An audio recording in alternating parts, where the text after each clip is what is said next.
Namaste. Welcome everyone to this Satsang with Mooji Baba here in Monte, Sahaja.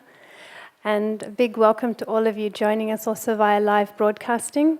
As you know, you're very much here in the room with us, and it's a joy to be able to welcome you in this way.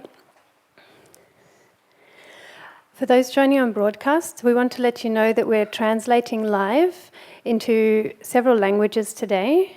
Those are Czech, French, Italian, Portuguese, Russian, Spanish and Turkish. So quite a few today. It's very nice. And to listen to the translation, you need to click on the little flag relevant to your language on Mooji.tv.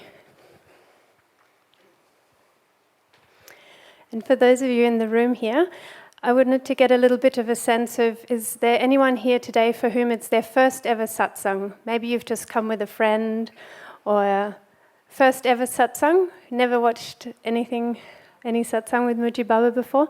There's still quite a few. Very nice. Thank you. It's always very beautiful to welcome new beings here with us.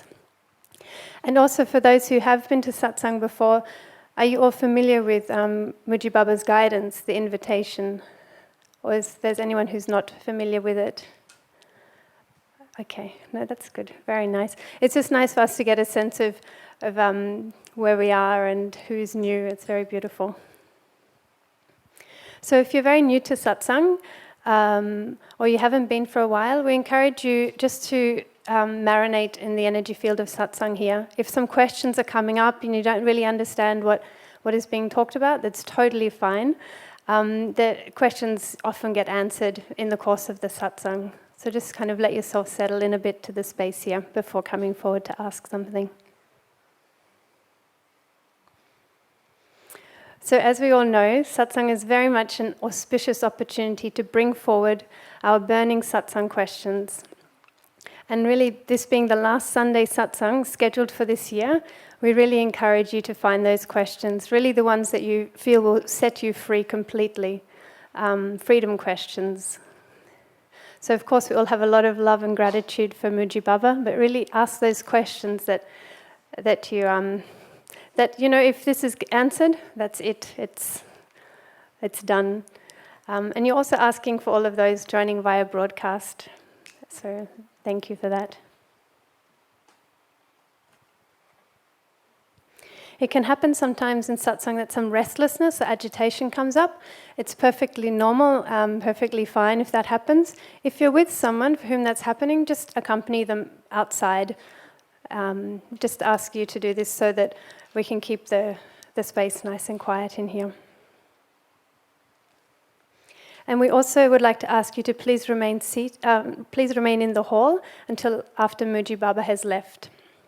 So today's satsang, we will have the first part of satsang, and then we'll have some music. After that, Mooji Baba will leave. And for those of you who are here, you're welcome to go and have some chai and cookies at that point in Little Jamaica. So we'll have about a 15-minute break, 15 to 20 minutes, and then Mooji Baba will come back and we'll have what we call tea satsang, which is where he would read some of the letters that come in.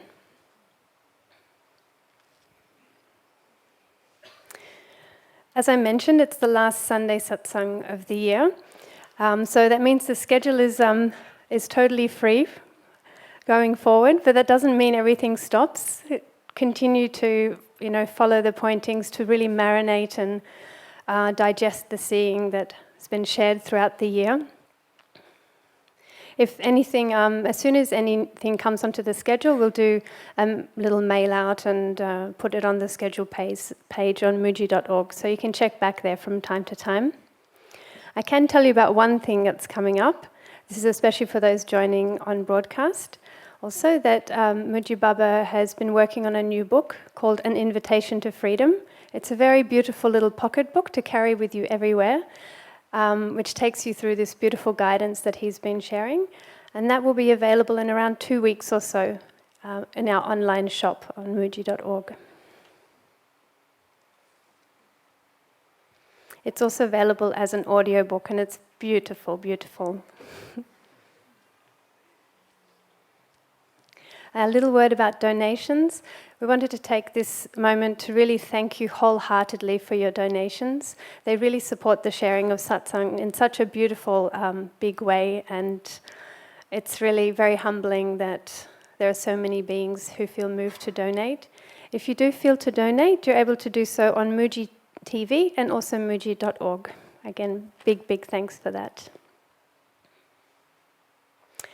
Thank you, everyone, and Mooji Baba will be with us shortly.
Okay.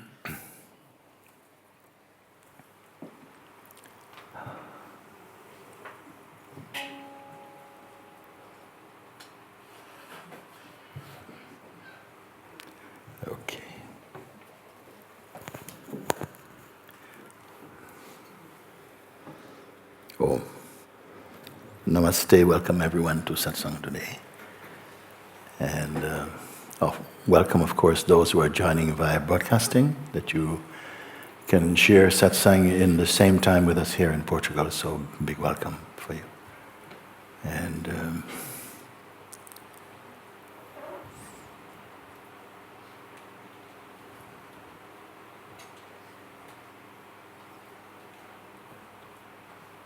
before we start to put our hands up for questions and such things, perhaps we can just spend a few moments in silence.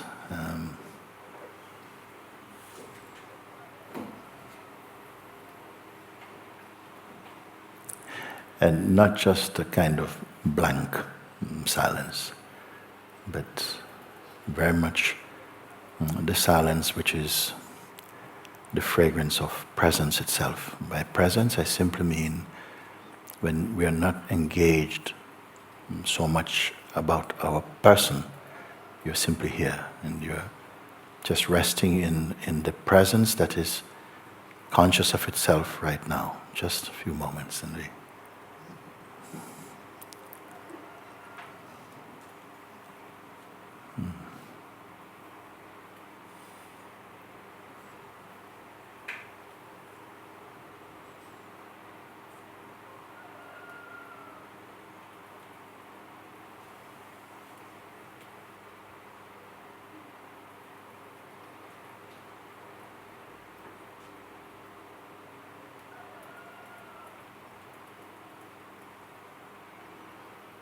supposing there was no next, not a next moment to come, or a next thing to perceive, that there's only just this, whatever this would be.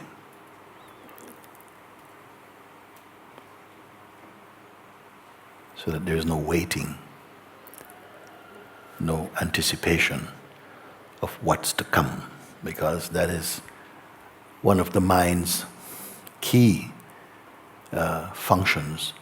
Okay, what is to come now? Expecting. But for a moment, we just suspend or postpone that tendency and simply be, simply here. How would it be if there was no waiting and no expecting? You see? So we don't have to imagine, because you're here.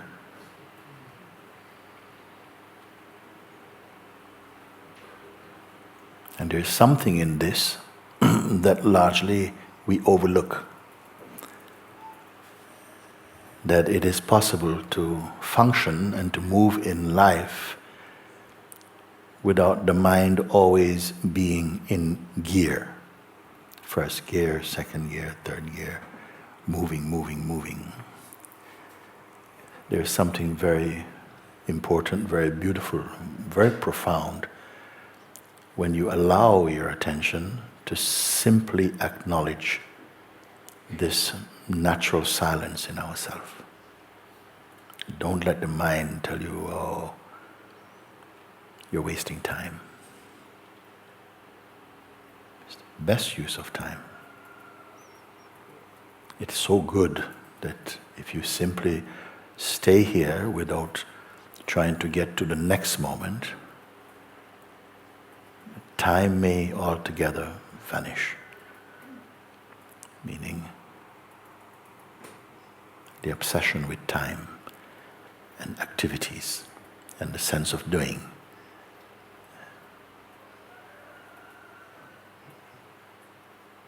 I don't know of anywhere in life that really encourages us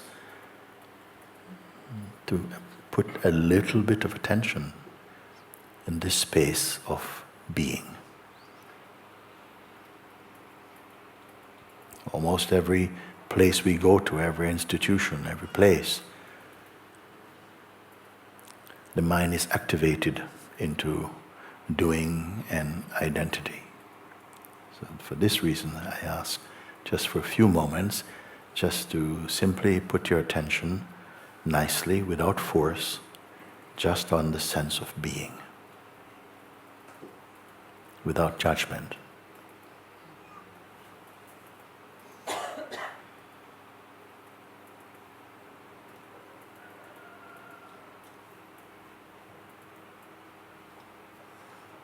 And without even the sense that there's somebody doing it. Simply discover what is here, uncreated.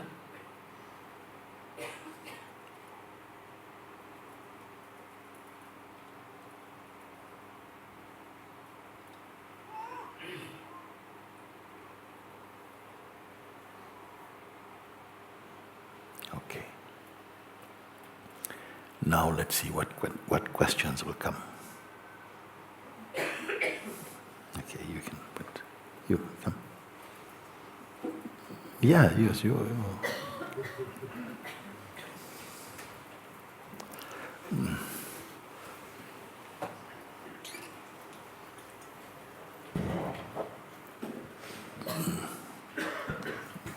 Thank you. Namaste, Mooji. Namaste. I'm here with a, how to say, my body is in a very bad condition.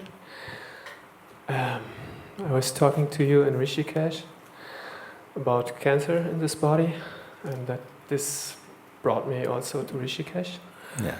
which is very good.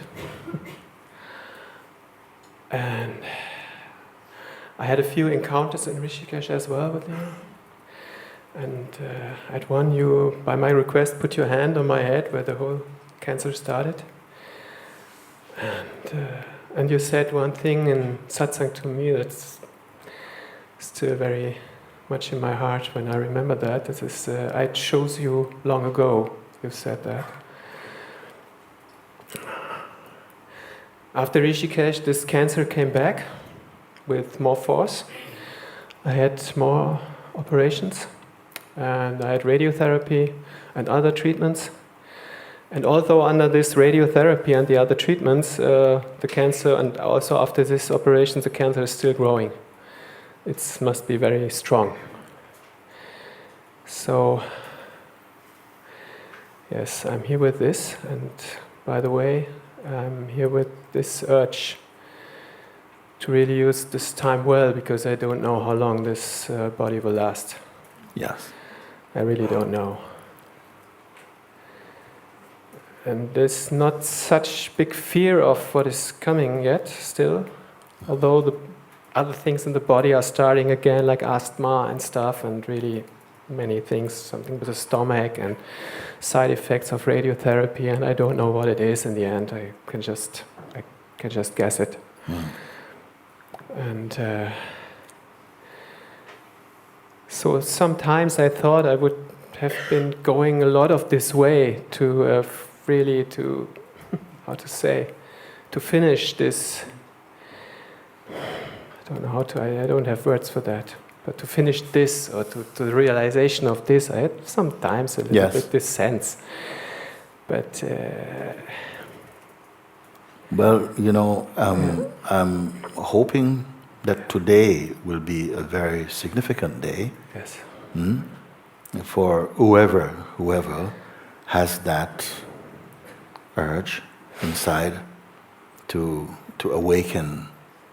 Because I would like to think, I don't know if I'm assuming too much ahead, that everybody who came here, maybe of course some people came out of some form of curiosity or something, but my feeling would be that most people come, and if it were presented to them that it was a possibility to wake up to what I feel you are speaking about, to wake up to our inmost truth, our inmost being, and if it were felt or presented to you that that is possible today, would you be open for this? Yes. I imagine so. You see? And without any gimmicks at all, because it is tried and tested.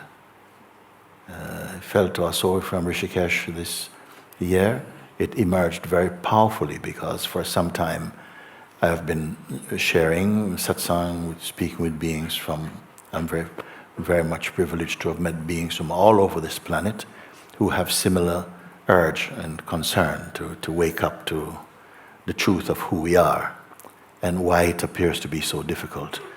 And having seen with total clarity the naturalness of what we are, I don't even want to call it easy.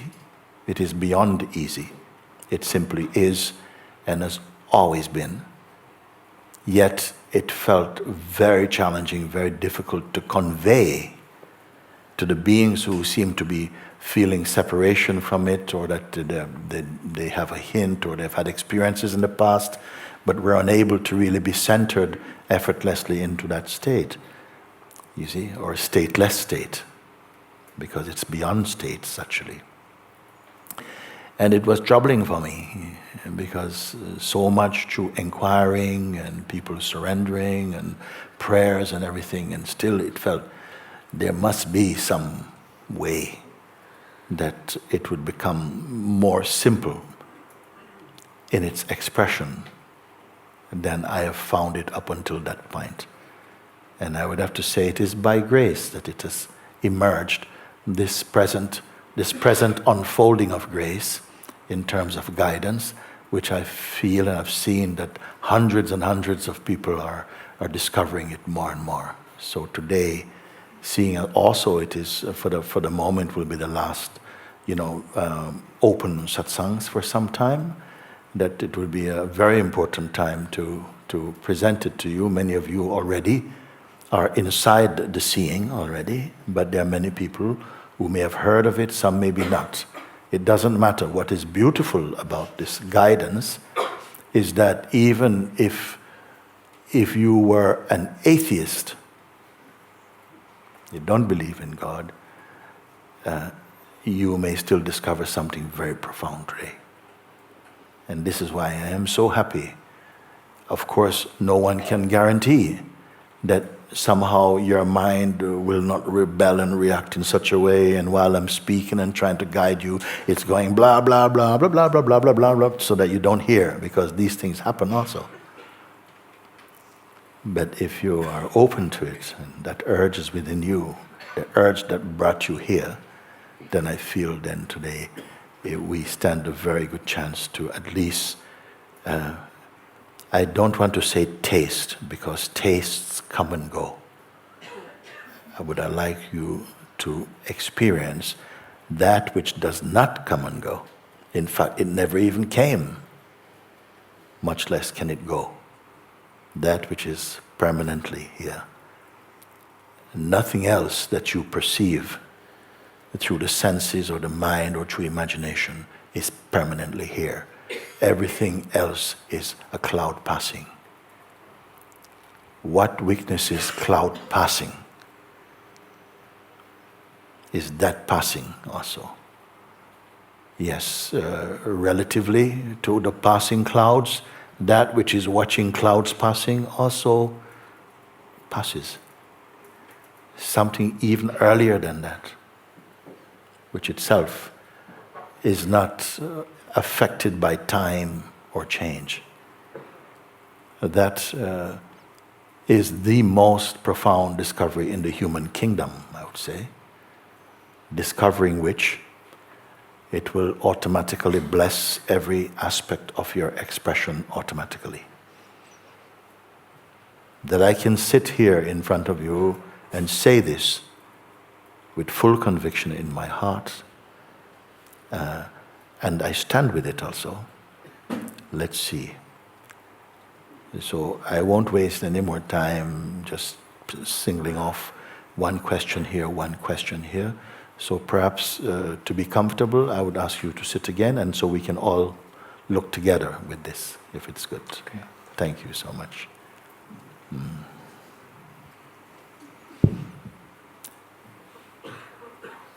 I don't think any question you put is going to be more important than what I have to share. right now. I would like to invite you into that. After, if the question still persists, then we can look at it. You see? Because why I say this? Because the answer will be an experience for you, not just a verbal answer, you see.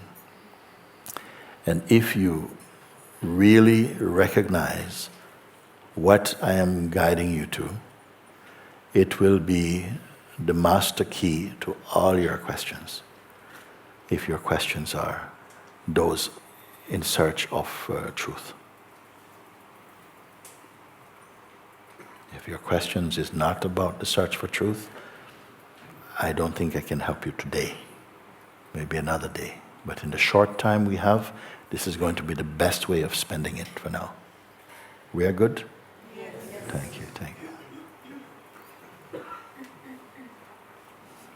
So I'll go forward now on this premise that, let's say, you have come and you have asked, Mooji, I heard that you perhaps can help me. I want to wake up truly to who I am, because I feel that I'm not living the life that is really truthful. I'm not discovering the peace and the joy and the happiness that I hear you speak about. And my life lived as a person, it's not really working. It kind of works, but it is not so profoundly beautiful like you say. And I know inside that there must be a life that's higher than this. Maybe hidden within me, I don't know. But when I look at some of the people who follow you or whatever, I see that they exude a kind of joy and a peace. I don't know if they're pretending or what, but it feels true. I would like to feel that peace and that joy inside my heart, and the joy that doesn't go away. A peace that doesn't go away. Is it possible? Is it possible? And can you help me? You see? So in this simple question, I hope it kind of frames roughly how we may feel about the possibility of awakening. So then my response is like, I'm in this space of my own being right now. I'm in the room of my own self. And you have knocked on my door. I say, come in, okay, come in. But before you do that, please leave your shoes outside, like you did when you came into this room. Please leave your shoes outside. And another thing, one final thing, I say, please leave your mind outside. But then you respond and you say, but how can I leave my mind outside? This I've not been able to do. I came to you to help me to do this. And you're saying, leave your mind outside. So I'm saying, well, don't worry, it's not like that. The simple thing, what I mean by leaving your mind outside is that please let's not talk about the past. Please let's not talk about past. It's not necessary. If freedom is what you want, you don't have to fill me in about your past history and so on. So we will not speak about past and about your memories and what you did before. And once you had an enlightening experience some years, and we won't speak about it. Can you agree with this? Yes, okay. And I said also, in fairness, we won't speak about future also. Because nobody knows future. Okay? It's largely a projection of our mind, and it is never going to be the way you imagine it to be. So let's not waste time speaking about future. Let that be a discovery. Can we also do this? Yes. We are good. Okay. And I'm happy that you respond, because there is a point where I'm going to check in with you, and I'd like you just to speak from your heart what come. So about past, I say, please don't speak about past with me, and about the future, such as, in the future I would like to live in this place, and I'd like to have a family, and I'd like to be this type of person. No, don't talk about this. You see, Because even to hold these ideas may inhibit your discovery. So I want your mind to be completely empty of intention and past. Is fair and we can do this? Yes, okay, nice.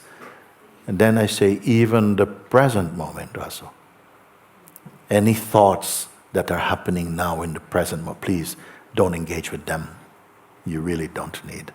Okay, just be empty. Is it possible? Yes. Only for the duration of this exercise, of this invitation, which will only be a few minutes.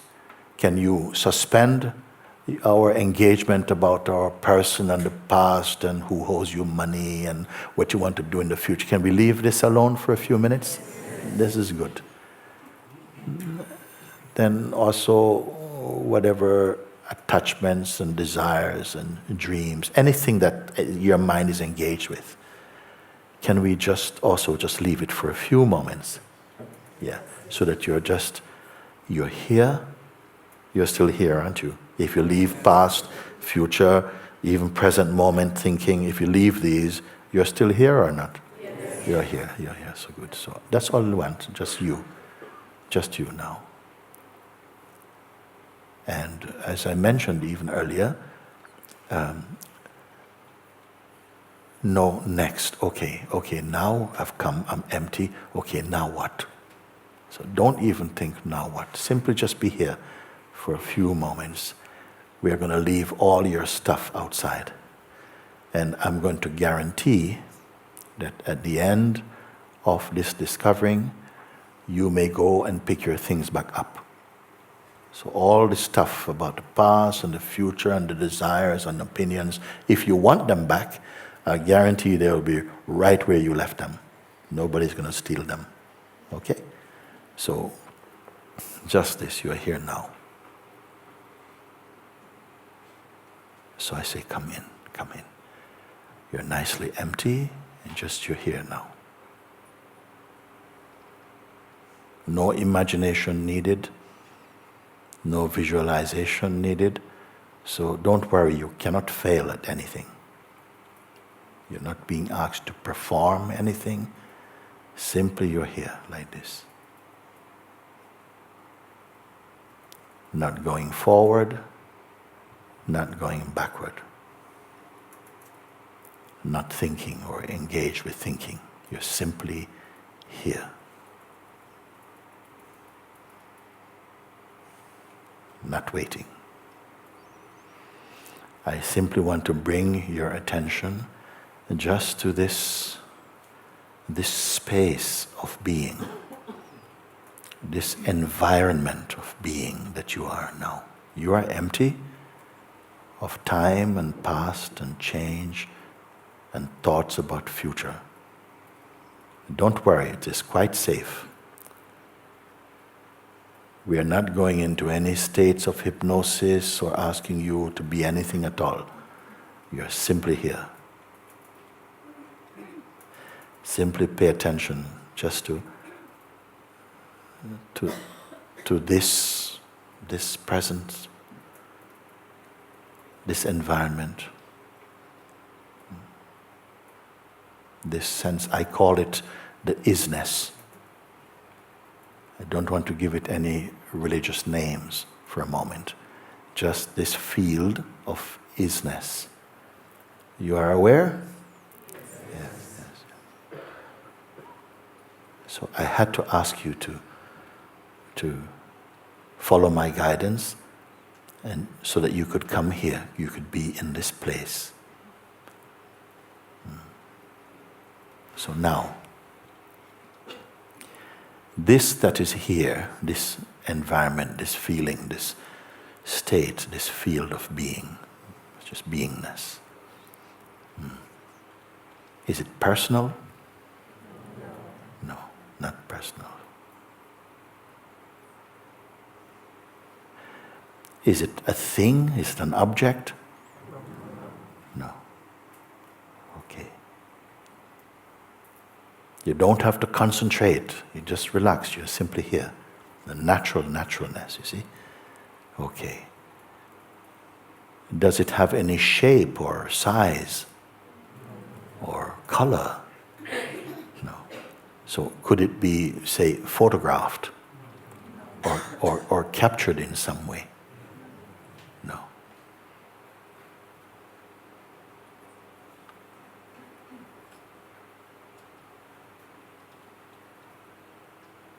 Can it, this space itself, this, whatever you may call it, vibration or is-ness or this field of being, that is you're experiencing now, can it be sick? No. Can it be depressed? No.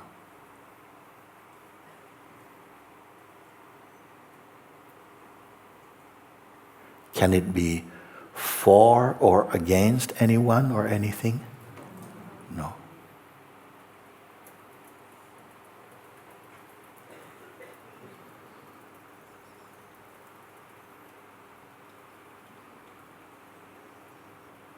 Can it be manipulated or controlled by anybody? No.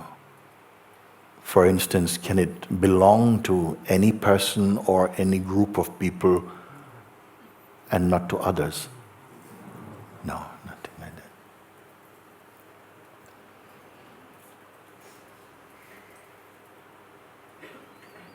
Does it have any desires?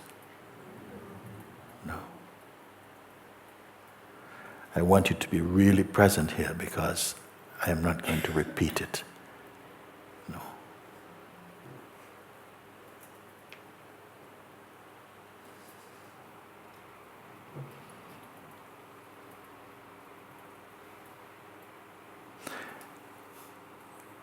Did it come from anywhere?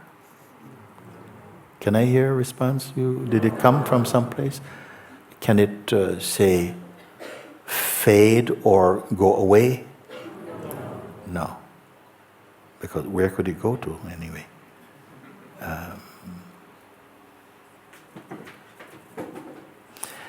Is it something that you are making up, you're imagining? No, it's not imagined.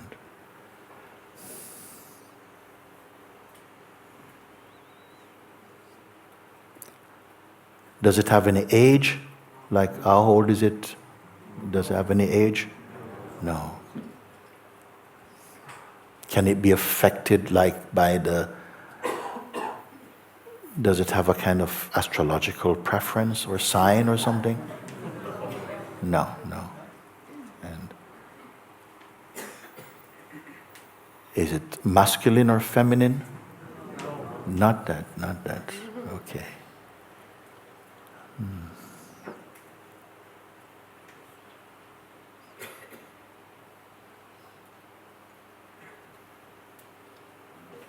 Can it be attacked? No. Was it born? What about at the back? Anybody with a response? Was it born? Okay, here's a challenging one then. Can it die? You're sure? Yes. Whoa.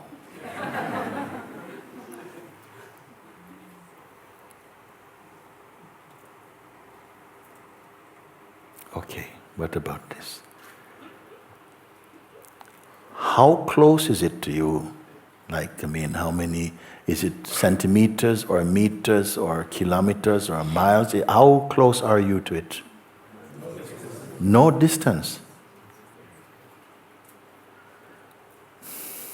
Okay, let me just try and recap what your responses are.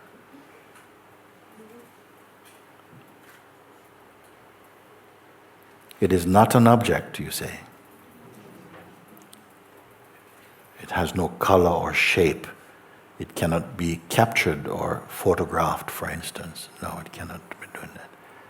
It cannot experience sickness or... Can it suffer? Or cause suffering? No. So it cannot become depressed. It cannot be sick. It cannot be manipulated or owned by any person or group.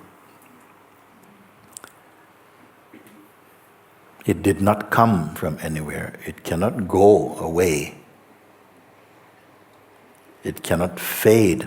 You sure it cannot fade? It cannot fade. It was not born. It's true? Yes. And you say it cannot die. Well. Then I ask you also, how close is it to where you are? You say, no distance. Is it still true? Yes. And I've not heard anyone say, well, I think it's like this, or no, maybe. Your answers seem very clear and simple, like it's no distance from you. So if these things are true, if your responses to these questions are true, then you can only be referring to your own self. I say it again. You can only be referring to your own self. Formless, without suffering, cannot be sick, cannot be depressed, cannot be manipulated, unborn, imperishable,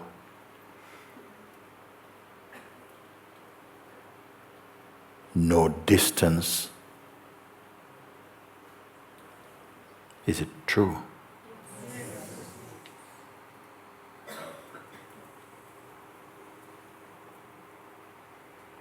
Then who is this other person?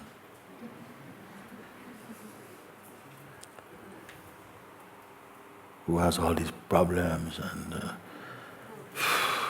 just don't know, I can write a list of what is wrong, and yesterday and last week, and I was born this time, and I'm 36 years old, and I'm a mathematician, and this one, no, I'm a lawyer, and this one, I'm a thief, and this one,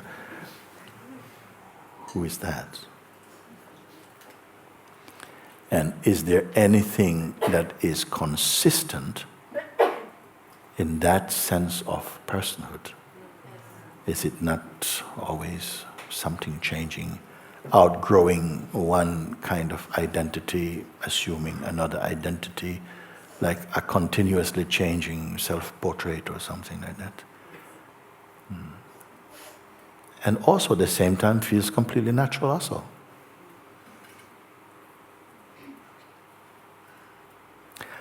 How do we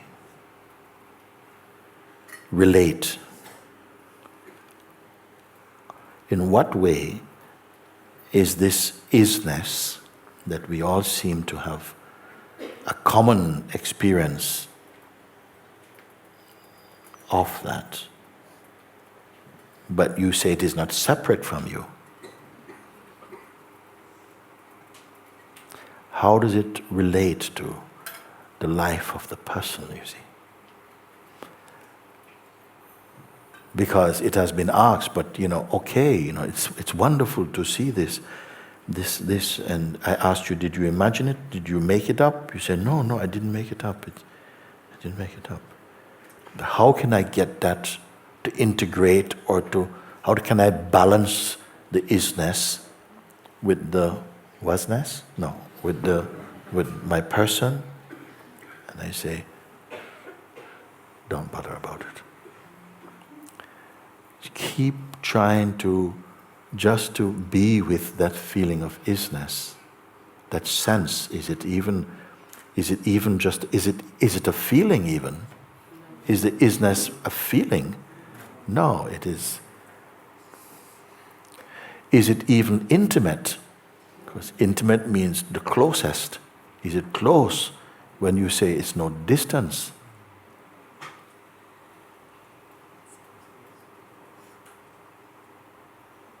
My God, do you realize what you are discovering?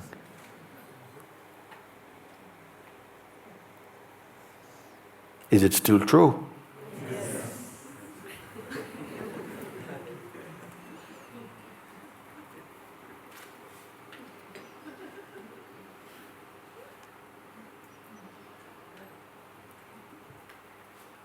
All one needs to do is to marinate your attention at the place of the is-ness. Meaning what?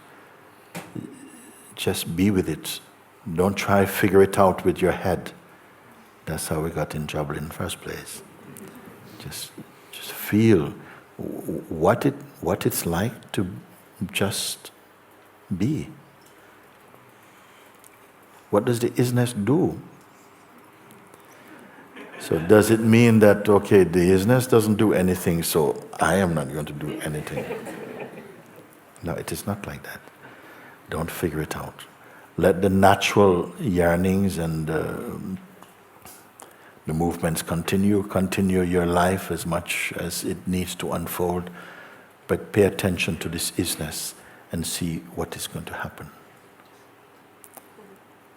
What will happen is that the more you simply rest in the is-ness without asking for your mind's interpretation of it, the more you're going to find your life becoming more sweet, more peace, less worry, fears, fear about dying, fears about living even. All these things will somehow find their natural place. It is like a fruit that keeps getting sweeter and sweeter, but never becomes oversweet. Can you imagine a life where every moment is your best moment? I am speaking on your behalf for a moment until you can confirm it for yourself.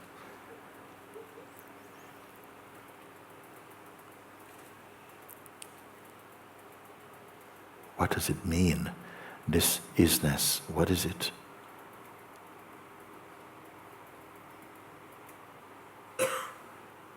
Is it a disappointing discovery?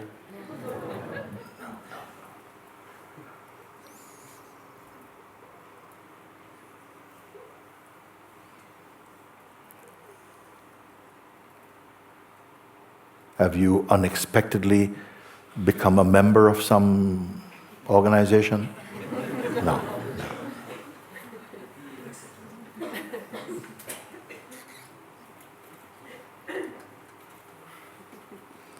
So this is-ness is simply inviting what you may call yourself, that still feel there's me and the is-ness, although you say we're inseparable.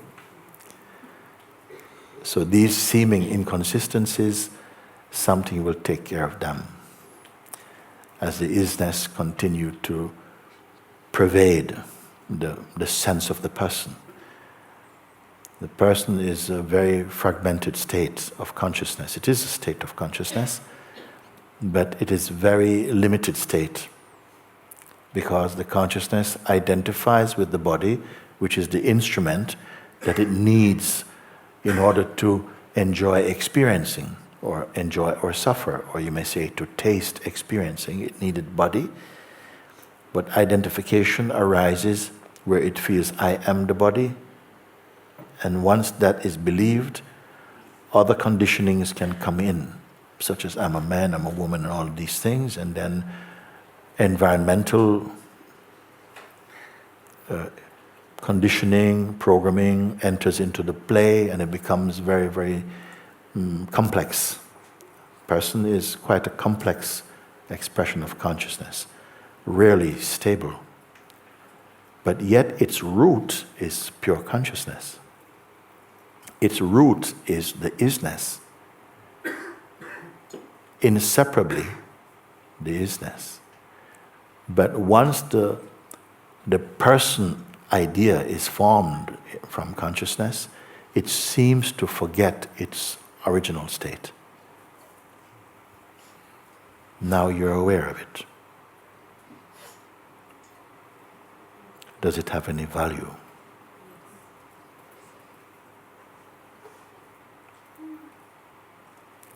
Now the mind will come and say, listen, I can help you out here. Leave it to me, I'll sort it out. But the advice is, just keep marinating in the state of is-ness. Feel how it is. Stay as the is-ness. Does the is-ness have any problem in itself? You're losing your voice, I think? No. Okay. And does it have any worry? No. But when the attention goes back to the sense of person, the person can have different worries, different problems, and it seems to have many things it remembers are not working and has to fix them and so on. Is being in the is-ness, is it cheating? Right. I mean, is it being very irresponsible?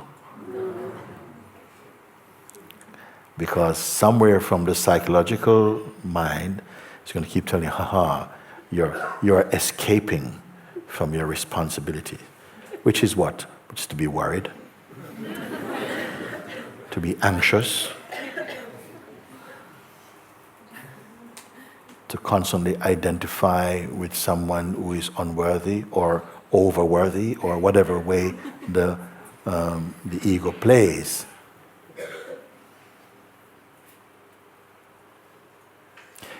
So something is going to start to acclimatize to the sense of is-ness.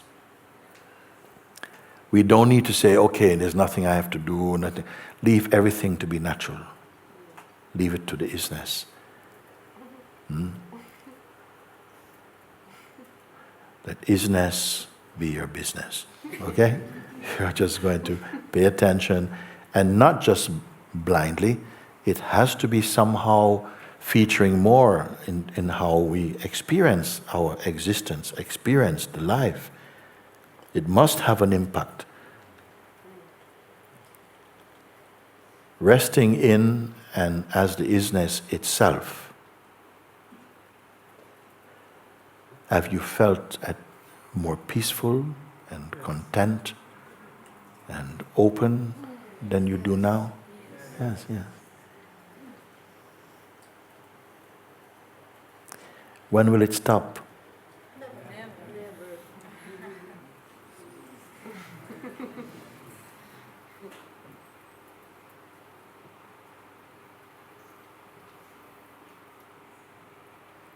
Do you hear what you're saying? When will it stop? Never, never. Isn't that incredible? Time will tell. Because somebody is going to pop up and say, yeah, but it was all right when I was in Monte, Sahaja. I could really feel the is-ness there. But it's gone. Can't find is-ness. And who would that be? Who here said it cannot go away, it cannot fade, it cannot suffer. Oh my God. Who is suffering now? I don't know. Where is the is-ness? I don't know what's going on. Is it really up to this character of a person, to remember the is-ness? Because the day you forget the is-ness, you're again back in the was-ness, basically. Well, this play may keep on happening for a time. But gradually, because you are now aware, not as a concept, but experientially aware of the self, you cannot unsee what you have seen. profoundly. So it is not that the individual remembers the universal, though it might feel like that, but that something has awakened.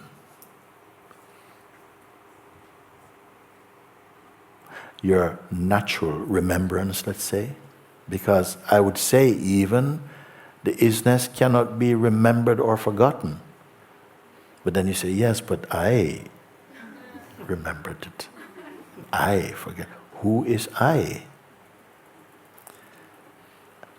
Something apart from the is-ness? It must be something arising in the is-ness itself. Does the is-ness have any boundary beyond which it is not? Come on, you can answer. Come on. Yeah, no, it doesn't have any boundary beyond which that's the end of is-ness, and over there, I don't know, that's some other place. Can you answer this question or not? Yes, yes. So, if there is someone who has lost the is-ness, where is the location of this someone? Outside of is-ness? Right. So if it is inside of is-ness, it is also observable. The sense of the person saying, oh, I've lost the is-ness, you see. So the sense of loss and the one who says, I've lost, are also clouds passing. Could it be? Yes. Observed by a deep intelligence or deep seeing place in which this character or characteristic is then perceived as itself, maybe as a thought. Can it be accepted though? Because largely we believe our actuality and factuality of ourself is personhood. We believe that this is the kind of person I am. That's, you know. Can a leopard change his spots or something? You see, we have very strong ideas about who we are. But those ideas we cannot keep. They keep changing by the force of life. Compels us to change. Experiences compel us to change our outlook. So something is always changing. And yet these changes are observable. If the changes are observable, is the one who changes also observable? Yes. By what is it observable? Take a moment. If the person that feels like a fact even says, yes, I can see the is-ness. I can see the is-ness. I can see the is-ness from where? From where am I looking to see the is-ness? Isn't it an illusory identity arising in the is-ness itself? Yes. I don't know if you catch up with your answers as yet.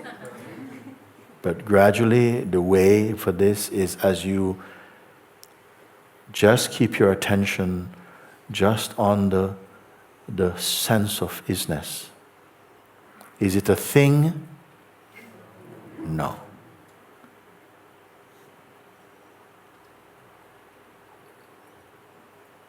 It's as though the is-ness is sensing itself through the idea of a person, which is also is-ness.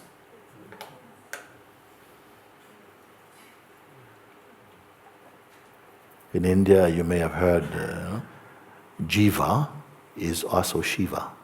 Jiva means the individual self. It's also the universal self. But largely, they're left as words because no one has really exposed the words or that the words combust into spirit. They maybe stay only as intellect, spiritual intellect, but as experience. It has to be experience. Is the is-ness a belief? No. I have you on record.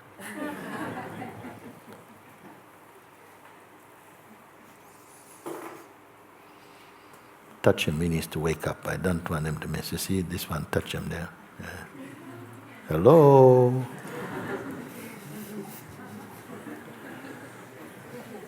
Because this is also one way that the psychological mind sometimes diverts your attention to false sleep. Sometimes when you're meditating, fast asleep. And we know, don't we? Yeah?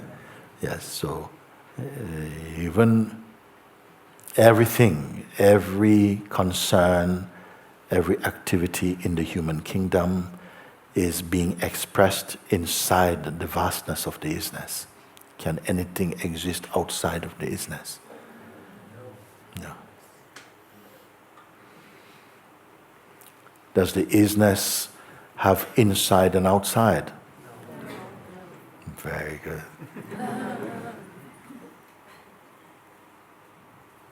And again, no separation?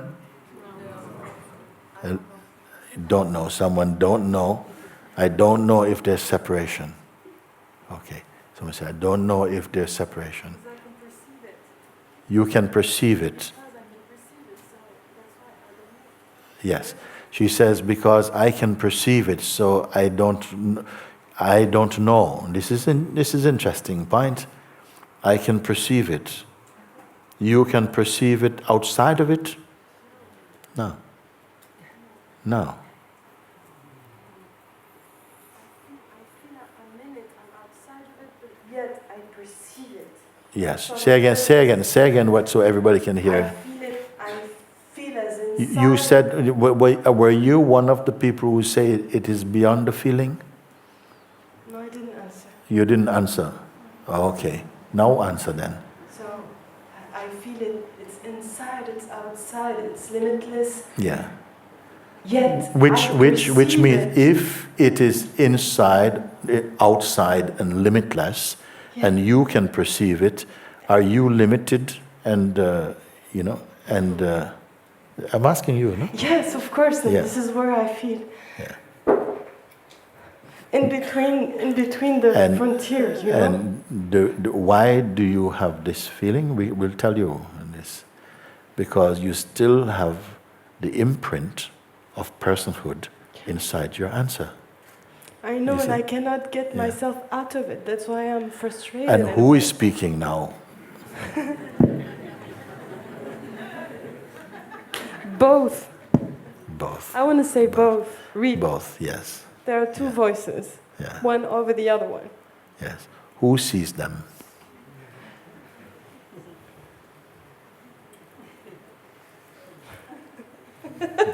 And this is why I say to you to sit with it without trying to figure it out. Of course, something wants to because it feels uncomfortable.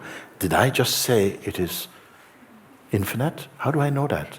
Yeah, exactly. Yes. Exactly. And I'm only asking you who you are, the one speaking now. I'm the universe. I'm the universe. I'm it. Of course, I'm it. I cannot deny it, but I don't want to say but. I don't want to say but. I don't want to force you in any position to speak prematurely. If you don't feel this, it is fine. Just, have you found out enough about the is-ness to want to be with it? Of course, that's why I'm frustrated. Can you lose it? I'd love to. You would love to lose it.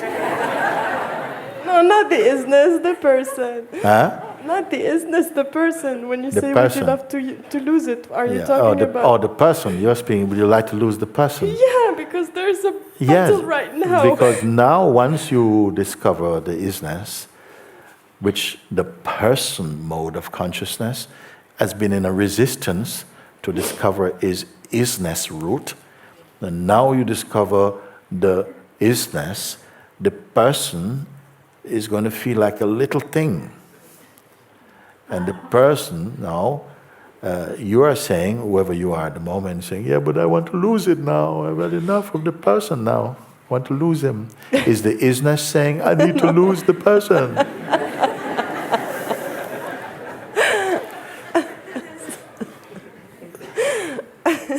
How many people are there in that house? So it is a natural reflex to go back to the, yes, but I'm seeing it, and I keep asking you who are seeing it? And you must now qualify yourself. You must establish the substance of you. Who are you to speak like this now, you see? And if you cannot say, you can sit and try to understand what, or simply be with the is-ness. It is not a copping out. As you stay here, a maturing will continue in your dynamic expression, called a person. A maturing will be happening here, but this maturing is not happening for the ego anymore. You see, it is the is-ness in its expression as individuality is not the same as the arrogance that comes from ego. You see? Because it doesn't have, can the is-ness be disgusted or disappointed? No. Like, what have I done? No, it cannot be, okay? So therefore, everything, including illusions and delusions, it creates them somehow. Don't get lost down any rabbit hole now for a moment. Stay just in the field of is-ness for now. Get used to just being the is-ness. And if there is any genuine, so-called genuine problems that you have, you being the person, of course, because can the is-ness have a problem? No. Yeah. And that's why I'm asking you, have I just helped you to discover the biggest excuse? To say, well, I never did anything at all. I'm the is-ness or something. Or, I can't have responsibility. I'm the is-ness. This isn't have. Of course, you will not do that. You won't do this. Try and see what happens. You will not do it. So you stay with this and let it reveal itself in you as you. Because for now, the you is still kind of person. You're like a flying fish now. You're in the water and you're in the sky at the moment. So the meaning that we have still the virus of personhood in us. At the same time, you have this unlimited, infinite field. And how can the two live together? You might have heard that they are one. How can they be one? So these things, you don't force yourself to understand them. Your place is simply, you are in a state of joy in the is-ness. So continue to enjoy. Just that, and gradually you see how it features in your daily life. Is good? So should we go back to domestic problems now?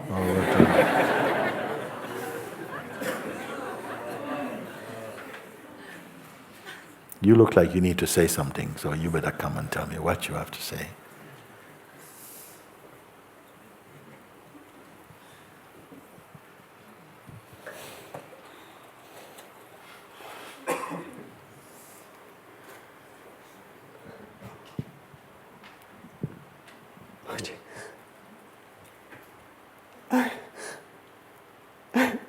I'm here for this.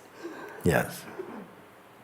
And I've been here for days. I'm shaking so much and like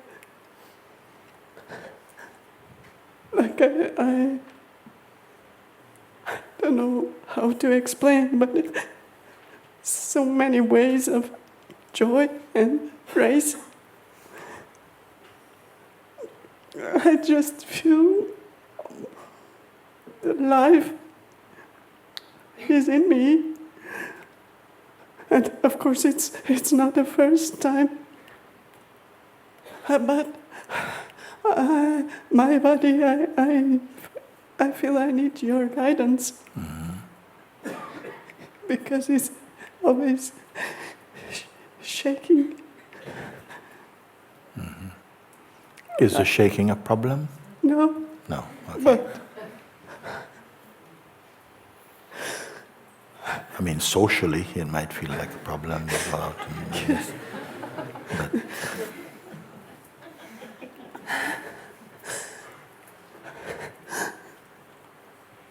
because sometimes it happens like that. We don't know. We are not just, you're not just bread and butter. There's a consciousness is manifesting in so diverse way.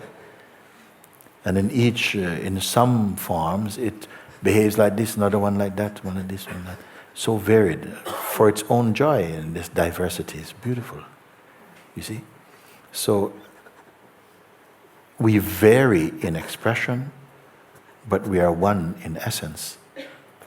Why I asked you to just leave and pass and all these things alone, so you could just be empty of them, so you could be again easy to recognize the is-ness of yourself, meaning beyond your person. You left your person outside. And I said to you, if you want your person back, it will be the same place you left it. You can pick him back up again if you want. And in each one, it is manifesting. We don't know, in one person, they come to a seeing, and they're laughing. There's no joke, it's just laughing. Another one crying. Another one shaking. Another one speechless. Another one faints. We don't know. Another is like this. It happened, it is all part, but it's not permanent.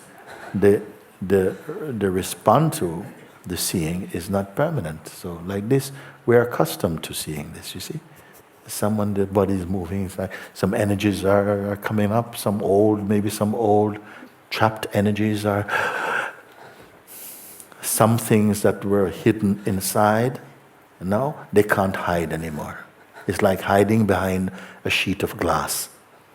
They can't hide because the light of the is-ness fills everything. It's beautiful, you see. It's a deliverance. It is like,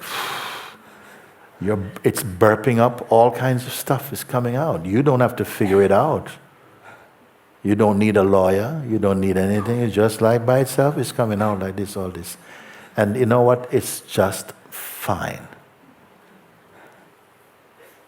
Maybe for a while you're in your room. If you're lucky to have a room, it's really good.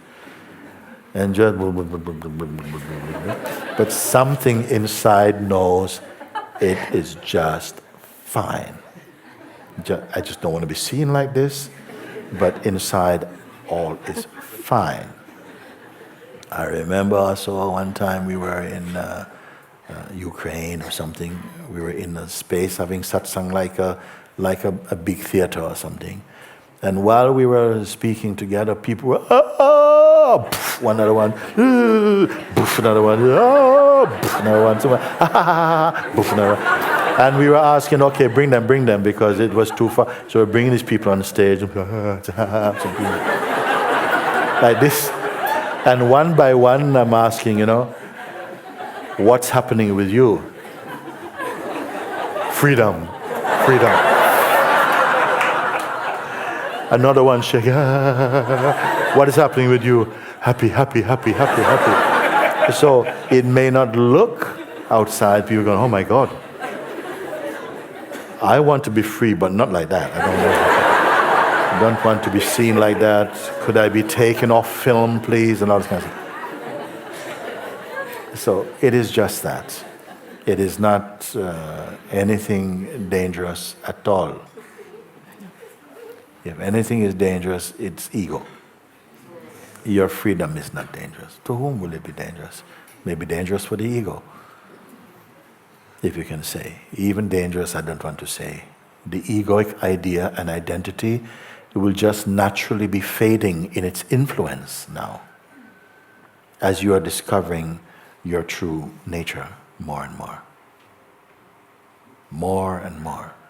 Without getting sweaty and hard work, you're not have to go and live in some cave with tigers coming looking for food and stuff like that. You don't have to be doing any particular spiritual gymnastics.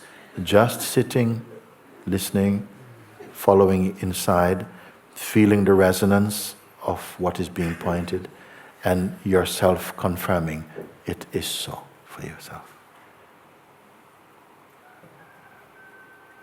It's not a test. But a test is good because it gets you to really look and to, oh, whoa,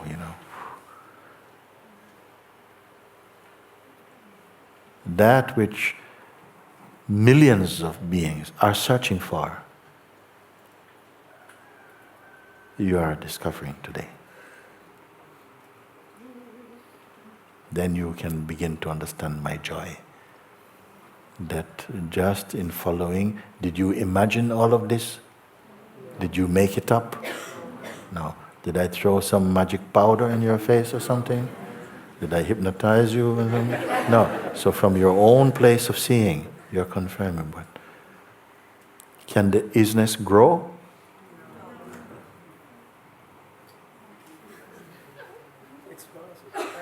It's always expanding. He said it's already expanding. What is expanding is the sense, and it will continue feeling like an expanding. It's like the expanding of consciousness, the expansiveness of something that felt like it had contracted, now is feeling like it's expanding. How can infinity expand? Something yet is expanding. That which contracted down to the size of a person is now expanding again into the infinite self.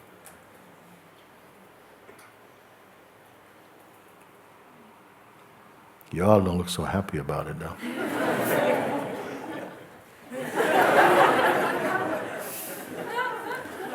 What to say? Thank you, Mooji, for all the grace that you give us. Yes. Thank you. Wonderful. Yes. We may go through what may seem like processes or deprocessing or whatever you may want to call it, where for a while you may feel some cathartic responses are happening. It's all fine. Some inner spring cleaning is taking place. Some dust is blowing about for a little bit. Everything settles down nicely.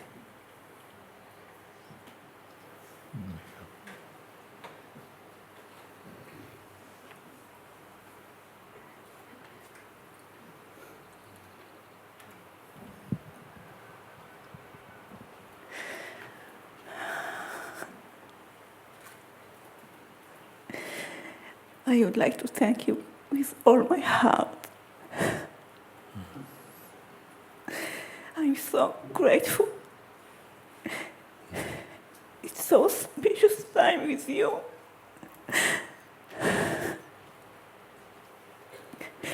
You give us your entire existence. You save us from hell.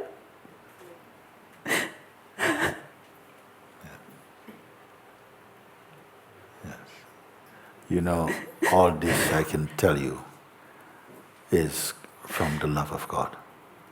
All this is from Him. All this is a demonstration of the love that created the sense of your life and gave the power inside to reflect, to some introspect, to search. All of this is in the great play of life, you see. And now the liberation is in the recognition that had we not woken up from this sleep, we could continue dreaming new problems, new episodes of problems to come. But something is cut, and it is cut in the place of the is-ness. This is why I ask you, are you merely imagining this? When you leave here today is Sunday, will Monday be different in as far as the is-ness is concerned? No. Will you say, oh, the is-ness was really, yesterday it was 100%. Today the is-ness is 65%. Mooji, I have 35% missing, and I don't know where it... You see, because mind will create all these things. It has in the past. The most powerful is the feeling of separation from what you are. And now you are discovering what you merely imagine. You imagine you were separated from, or that you lost it, or that you never had it in the first place. And something is waking up to that. And why I say, actually, like today, we are going to begin at the end. I started with many people are here maybe for the first time. We are beginning at the end. Because normally we go through a lot of sieving out and gratering and stuff and zzz and everything, and then finally it comes, yes, thoroughly liquidized now, Mooji, thank you so much. But from the outset, the invitation was presented so that you can experience the naturalness of it. That you did not create it. You cannot do anything for it. It does not need your help. You see? The rest is only in the theater of consciousness, where we each have a sort of our own little identities playing and so on. Everything is resolved in the is-ness. If there's any difficulty experience, is where somehow some strong rigidity is still present, where we are valuing the ego, or that it is so much, I would call it an infestation of delusion, that it doesn't even allow you to listen. And when the exercise is finished and everyone is feeling, oh, wow, thank you. You're going, what? What was that all about? Sometimes things play like this.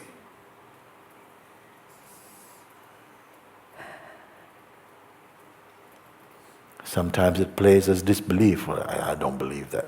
But I don't agree. I don't believe. You don't agree. I don't agree with this is-ness business. And you are who? Speaking from where? I am me, speaking from here. That's fine too. We're not here to win converts. You say you're thirsty. You can only be guided to the river. You drink. You see?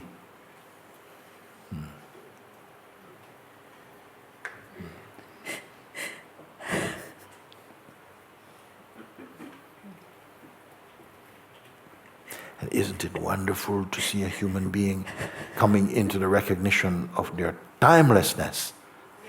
Yes, because until now everything is time-bound. Whatever you see on this side of the eyes, time says, that belongs to me.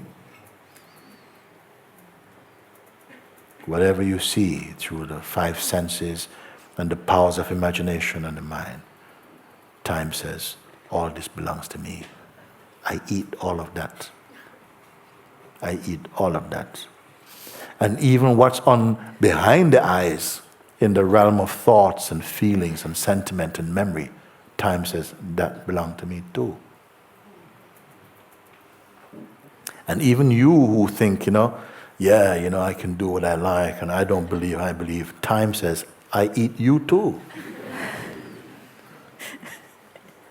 He can only admit there's one thing I cannot eat.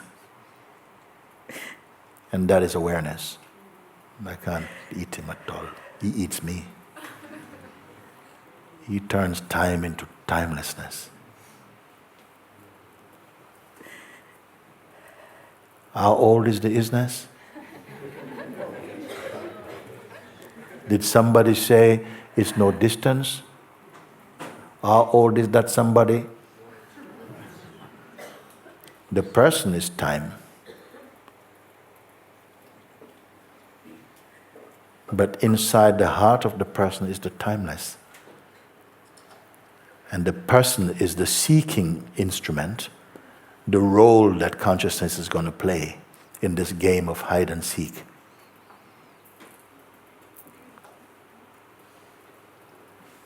And when the apparent person, who is in time, discovers the timeless, what happened to the person?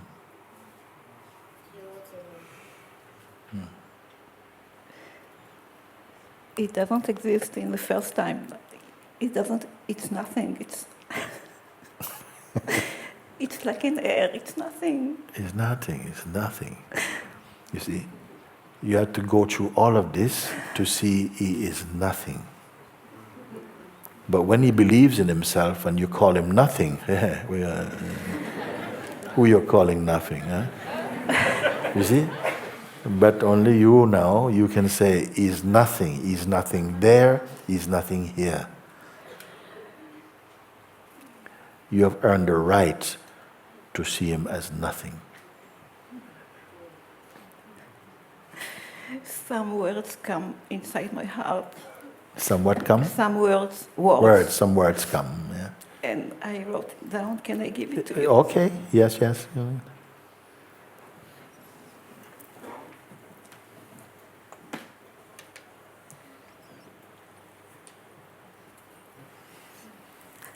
Yeah, see, what is it now?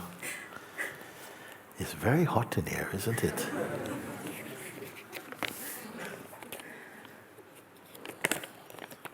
Okay, you can sit with me a little bit there.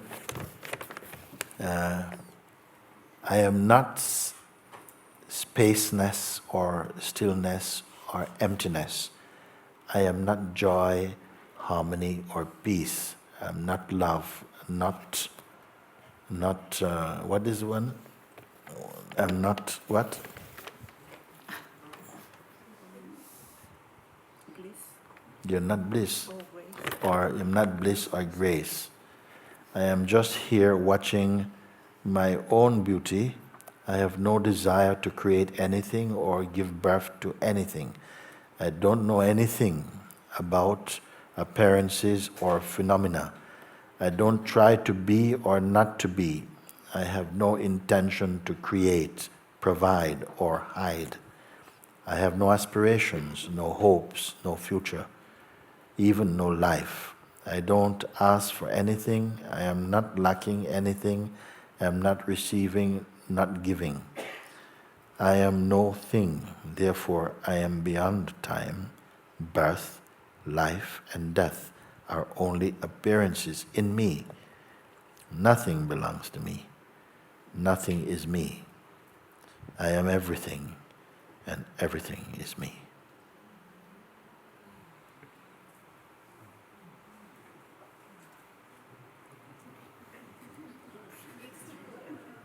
You say it's true. Is it true personally? No. Thank you very much. If it was true personally, big trouble. Big trouble if we say, oh yeah, Yes. So therefore, you have heard the saying, there's only one of us, isn't it? This comes from this one.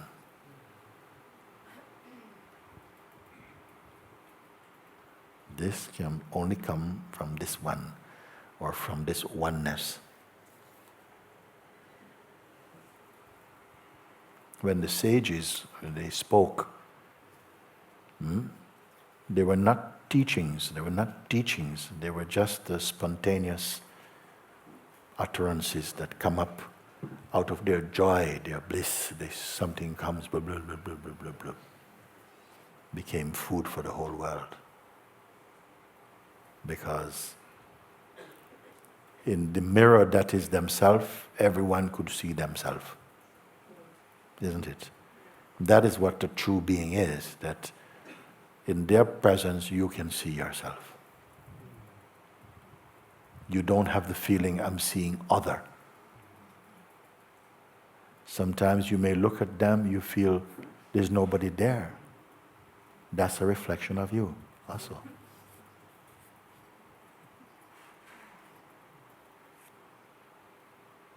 Does it hurt? No.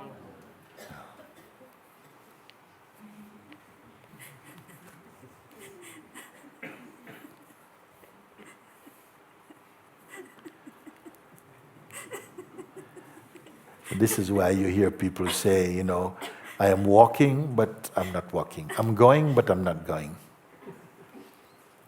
I'm laughing, but I'm not laughing. I say, these people are crazy. What are they talking about? Why do they talk like this? Only from inside the experience itself, you can say it is true. Something is talking, but something is not talking. Something is doing, but also not doing. It seems like a paradox, but internally it feels totally harmonious. You see?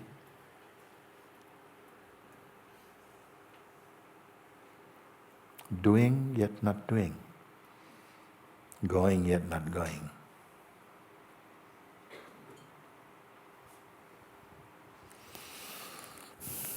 Very good.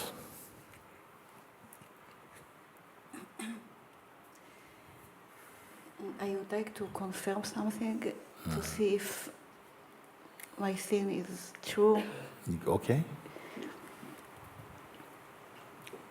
It's like a recognition here that there is only... Yeah. Thank you.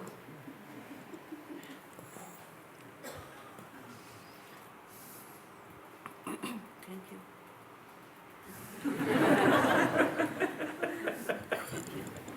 Okay. Okay. There is only one source exists. And this source is only options. Only? Only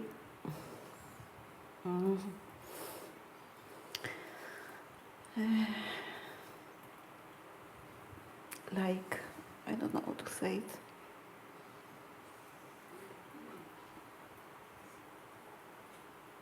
it. Possibilities.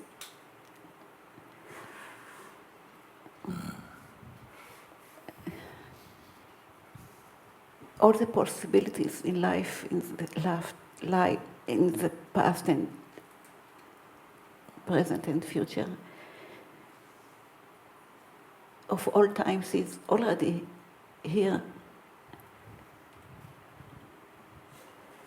And everything sprouts from here to life. To anything like planets or bodies or objects or everything. And there is not animate and freeze, like the animate and they stayed alive, even the stones. Well, even you say that the thing springs into life, comes into life. But before they're sprouting, where did they come from? Must be from life itself. It cannot be from death. Either from non-existence, you can say. You can put like that. But if it comes from the is-ness, what you can say? Everything is naturally taking form, playing as form, like waves, and subsiding again into the formless. Yes, it is. Nothing lost, nothing die. All come back and but there is one thing which not subside, not appear and subside. it's the place of sin. It feels like, I don't know. It is the very nature of the is-ness, if you're speaking about the capacity to perceive. Even the capacity to perceive. And if you speak about to perceive, what is it that you perceive? Is it otherness? You see? Then here we, of course, is something different from me. I perceive it as other, you see? And Papaji say, if the hand puts food in the mouth, should the mouth say, thank you, hand? No, it is one action, isn't it?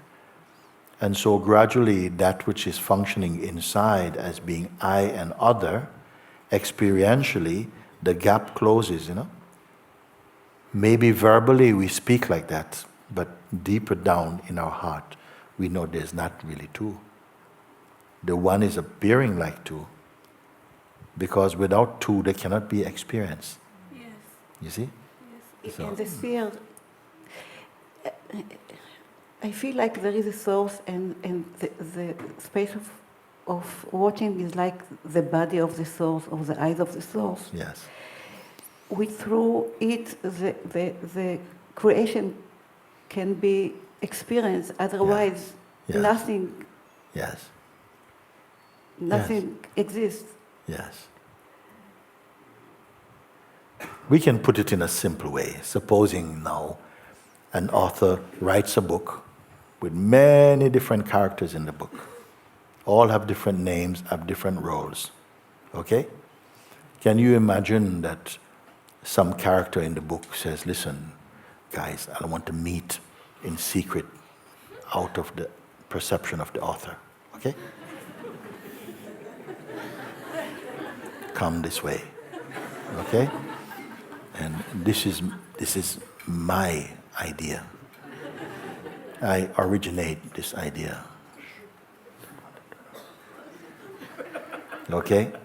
So I want to share my original idea with your original idea. Okay?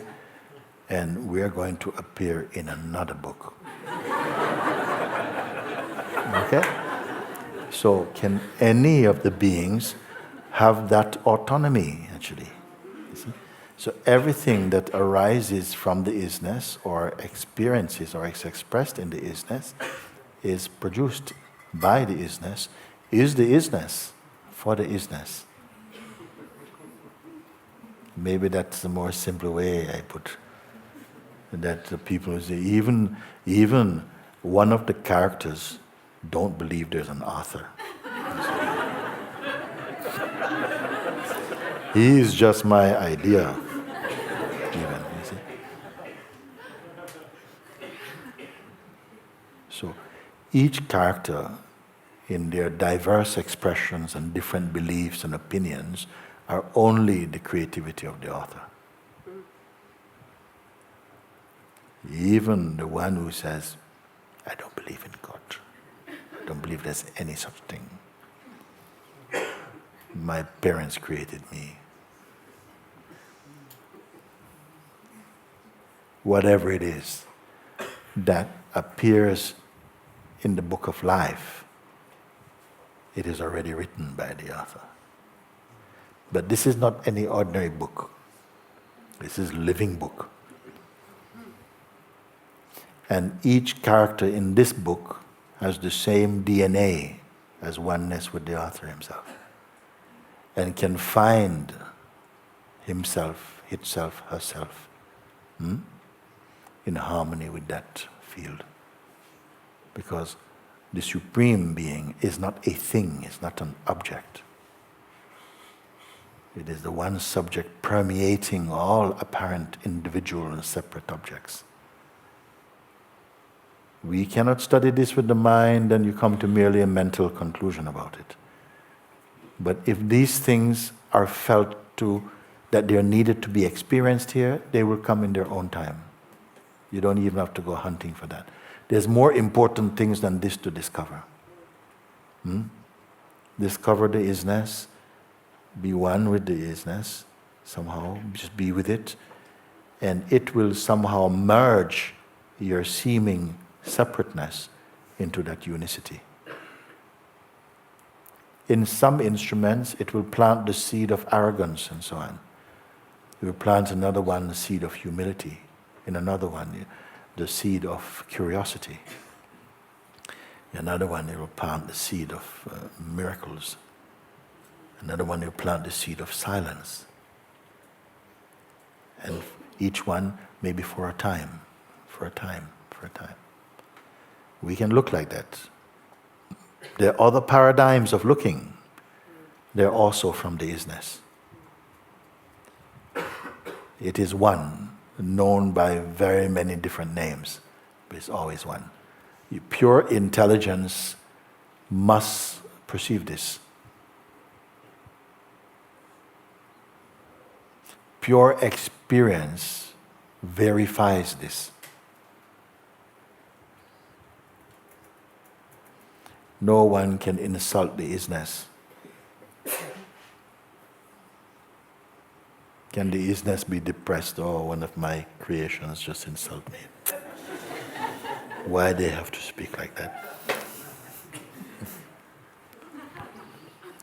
We are growing back into our original being, so to speak, experientially.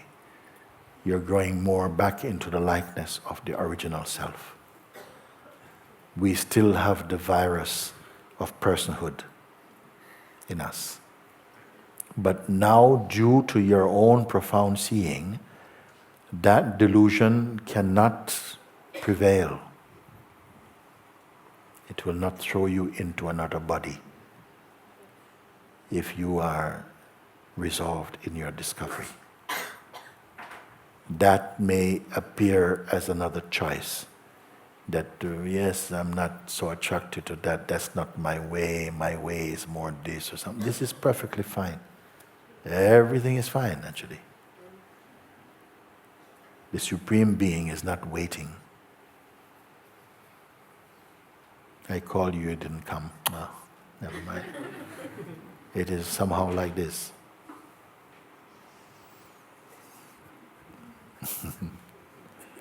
Thanks to you.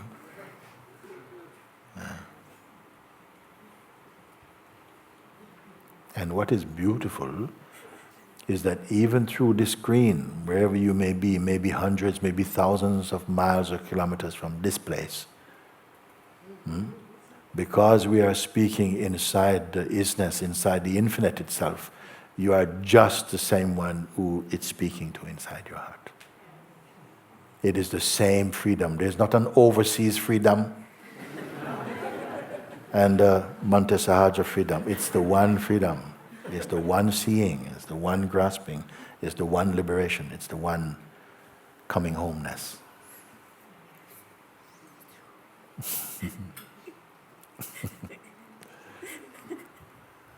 Isn't it wonderful? Did I exaggerate when I said to you, today could be that day of a profound understanding, a grasping of your own original nature?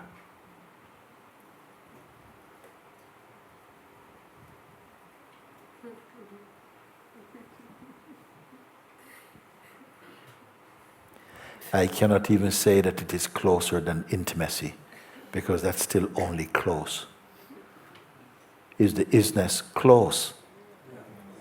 Hello? No. Okay, good, thank you. Just checking, some people sleeping or something, I don't know. But it's kind of weird, like we are this, no doubt. It is true that you discover we are this, but still at the same time we have to grow into it experientially. You see? It's not enough to say, yeah, look, I'm the is-ness now, I signed the deal and everything. No, you know, throughout life, it has come from the self, has always been sending little hints, little clues, so that we develop our discerning power to appreciate, to recognize. This is why I say God gives you bread, don't ask for toast. You make toast. Meaning that we have a role in this play of seeking and finding, that the more there is within you, the urge to discover, you see, then you feel the clues. And what does it do? It develops more our internal sensitivity, our sensitiveness to hear and to even one day say, actually, God is speaking to me directly. How? In English? Yeah, don't do that, go there. Maybe you can do this also. But just in your intuitiveness, in your harmony with life, because you have listened, you've felt, you see, and you can read the language of the vital force. It's not just the words you hear, but you hear where they come from. You understand the energy field in which the actions come. You're not because, that's what you're studying. You come to know this also spontaneously, but just as if you fall in love with someone, you try as best you can to find out what pleases them, isn't it? And we try to make them happy because you become happy. In the same way, you are looking to see, how can I grow even more in the likeness of this? You're feeling the clues of life and you follow them. So this is a kind of maturing, a maturity is happening against a background of unchanging is-ness. Does it make sense on any level? Yes, because you have a body, you have the breath. This is the vital force, the prana, the animating power in the universe, the breath of life. Once the breath of life, the body is there and consciousness is there, you will have to use your intelligence to feel life, to come to appreciate life, to love it. When Jesus said, trust in God, trust also in me, for I have overcome the world. What did it mean? He has not left Palestine. I hear he's been to Kashmir and all these things in India. Okay, even if so, he didn't come to Jamaica. I didn't think he went to America, Scotland. What he means, I have overcome the world. I've overcome him here. That which speaks true here, who is speaking to me as a person, I have transcended that voice. Because that voice wants to keep me as a person rather than to awake to my original being. And this is why there's so much resistance also. We experience so much resistance when we are searching for the truth, and all kind of strange things are happening. And many people, they give up because they say, oh no, my mind becomes even more strong. Why is he becoming more strong? You know why he's becoming more strong? Because his existence is threatened by your wisdom. You see. He's fighting for his survival. And it will not willingly cooperate with anything that threatens its existence. That is inside the play. You think, but why did God allow? Because you are greater still. Why? Because you are already the self. It's just that you are unaware of the obviousness. So it's only obvious when it is obvious. Isn't it? If it's not obvious, it feels like, oh my, it's so difficult. When it becomes obvious, you are just laughing, you're laughing. How could I have been so foolish? How could it be like this? So this sense of retaliation, resistance, even attacks from the mind, from the psychological side of the mind, is because you, the self, are waking up to the truth of who you are. And there's a power there that plays to try and keep your attention fixed upon only daily things and look, is inflation is coming and the price of petrol and my daughter is and just to fix your attention only here. These things we have to deal with them as well, but not instead of the recognition of ourself.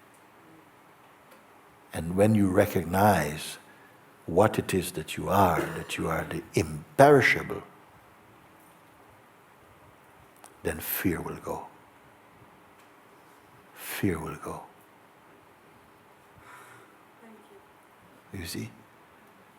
Many things we picked up in life and we embrace them like they are truths, but they are delusions and illusions. And we took them in and they've formed deep impressions within our minds and consciousness. Then we came to believe them to be true, and you believe them into existence and they become our experience. It's not that another beautiful thing I want to tell you, you don't have to go and put every single thing right. It's too many. Now you have found. Honor what you have found. Stay with it. Appreciate it. Acknowledge it. Love it. Be it. The rest is, all that stuff amounted to what? It's nothing. It's no big deal. Our minds turn things into a big deal. Even to be speaking about my mind, my mind, my mind. What it means when you say, oh, my mind is my mind, means your own creation. There is the mind, you may say, is one, it's impersonal actually. You can call it the mind field, if you want. Dual meaning there. But because we develop certain characteristics, certain concepts, we attach more importance to them, you develop a particular way of using the mind. And then you say, it's my mind. It's a kind of mindset. And your mindset is not you. Therefore, when you wake up to the truth, much of these things just start to fall away because you don't feel vulnerable anymore. You can see now from the place of is-ness, do you feel vulnerable?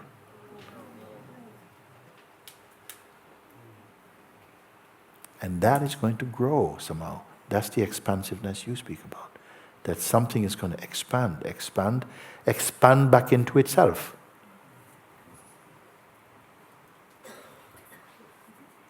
Win-win all the way. Of course, Mr. Mind, so to speak, is having none of this.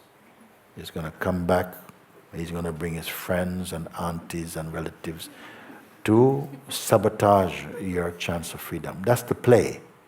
It is also illusory, but if we have strong fixations in our personal identity, then the voice of the mind will seem even more real.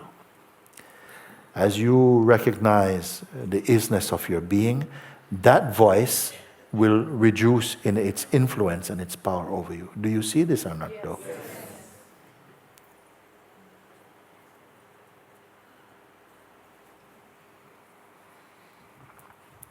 So the is-ness is impersonal, but appearing personal.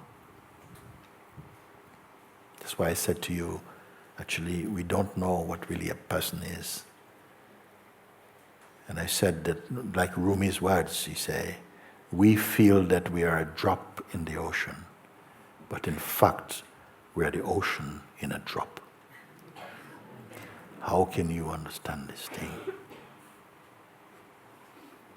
As you begin to comprehend the majesty of awakening and the is-ness, these things that seem impossible begin to connect inside your heart. You feel the truth of them.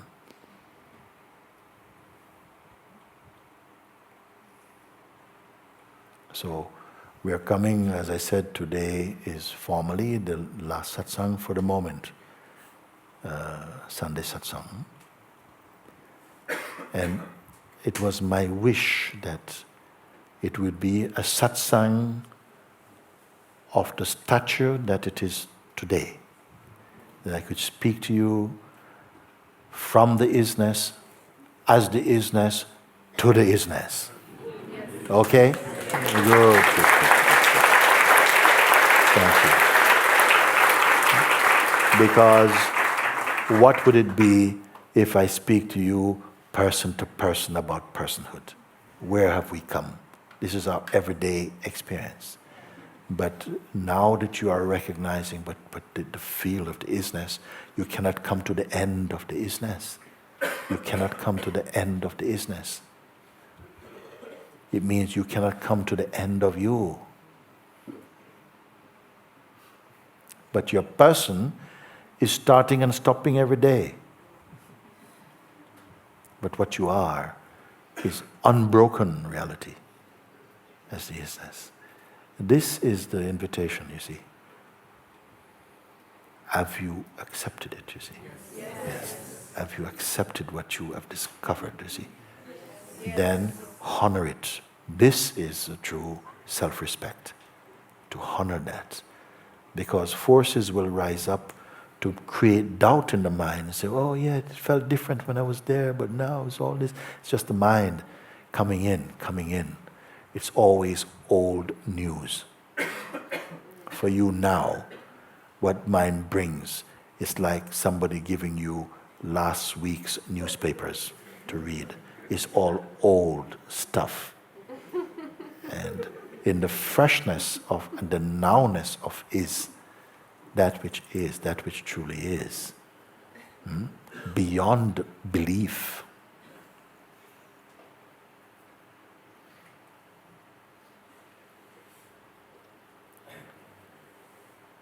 That I say that it is a fresh gift of grace from God to our world.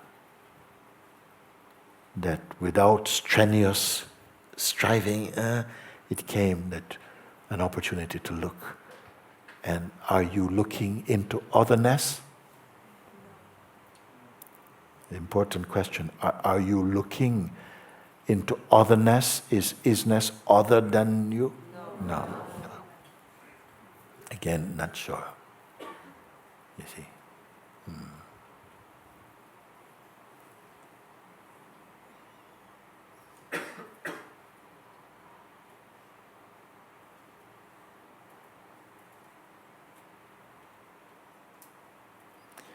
Because of culture and conditioning, something in us feels like, wait a second, this is maybe too easy. Where is the catch? Where is the catch? Maybe as I walk out of this place, poof,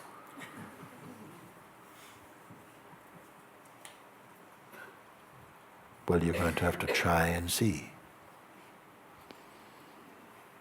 See if somehow there's some kind of spiritual temperature that keeps going down the further you walk. Oh my God, look. It's almost gone. Yep, there it goes, it's gone.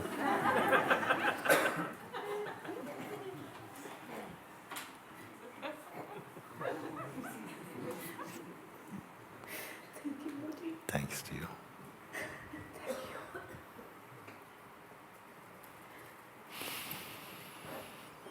I want to say greetings to all the Sanghas around the world who are joining in today, and I know that there are many people have come together today in whichever part of the world you are to be joining this satsang. So we're very, very much embraced as one family, one Sangha field. And it is my joy to share with you, because maybe onwards from this point, if you feel that you need further support to it, there are quite a number of videos online around the invitation and questions that come up, you see. And I gave, in the past, I've been giving this kind of example, a kind of metaphor about how things may feel. And I one of the things I said is that in many countries, perhaps in your own country, you may have experienced that there may have been a change in currency. In England, we experienced it before, from pound, shillings and pence to pound and new pence or something. From other people, from lira to euros or something like this. And what happened is that when such a thing happens, the government says that from such a date, the old currency will be redundant. We won't use that anymore. We are going to be using only euros or something. But for a while, there's a changing over where people are not able to evaluate in the new currency. You see? So very often the same material is on the shelves, the same food stuff, the supermarket has the same food, different price on them. But it's the same food. And now each one, you are not used to the new money, so we tend to try and see what that corresponds to in the old money. So we say, so how much is this? This it says 3 euros and 50. What does that mean in pounds? Check it out. Okay, it's quite reasonable. So for a while we have to refer to the old currency because that's what we are familiar with. But gradually, we acclimatize, we adjust, we stabilize in the understanding and find the value inside the new currency. Some people, even after the old currencies are not acceptable in the bank anymore, they're still thinking old currency. And that's the way things are. You may find that children take quickly to the newness of things. Why am I using this metaphor? Because sometimes we keep going back for reference in the old regime of the old identity of personhood. And that will happen for a bit. But something is going to be outgrowing the tight garments of personhood. It's feeling the immensity of the beingness. It's feeling the immensity, the unboundness of the is-ness. It's becoming comfortable in its new realization, you see. And so the old way, that was much more like a struggle, is freed up. For a while it can seem, it's like we are crossing a bridge and something keeps going back and coming back. If you keep going back, going back, it's as though the bridge keeps extending. Maybe eventually you want to build a house on the bridge. I say, don't build a house outside the gates of nirvana. Don't be happy with that. You find that which you have found now, keep finding it fresh. Stay with it. And as I said, you can find further support by watching some YouTubes about it. They are quite free. You listen.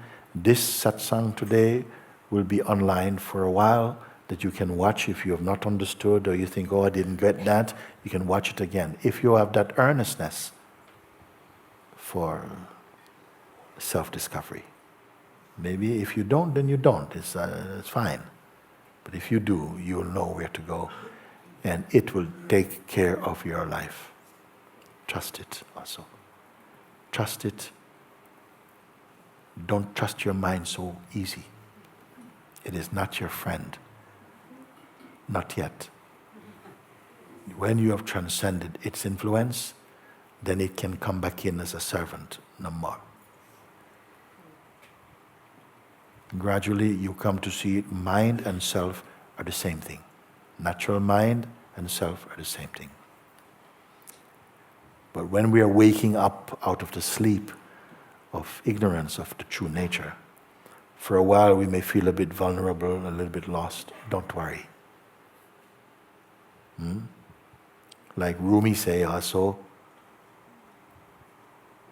the one who brought me here must take me home.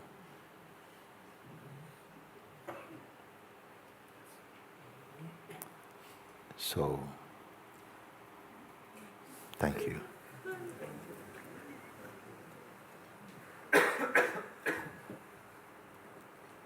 As I've shared before, thank you, that I say that